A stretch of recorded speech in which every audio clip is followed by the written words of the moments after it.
Ang bongga ng Kim Pao love team ni na Kim Chiu at Paolo Avellino. Aba, top trending ang topic ng special announcement nila tungkol sa first movie na pagsasamahan nila sa ilalim ng ABS-CBN Star Cinema.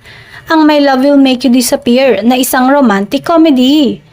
Dialogue pa lang ni Kim na dahil nadala na namin kayo sa TV, sa tour, ngayon sasabihin na namin may isang malaking regalo kami ni Paolo sa inyo kasamang Star Cinema.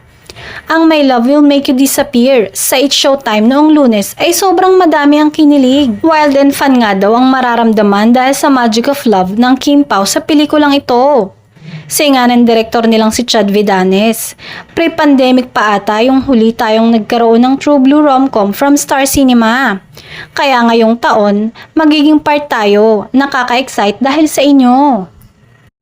Sa October na ipapalabas ang My Love Will Make You Disappear.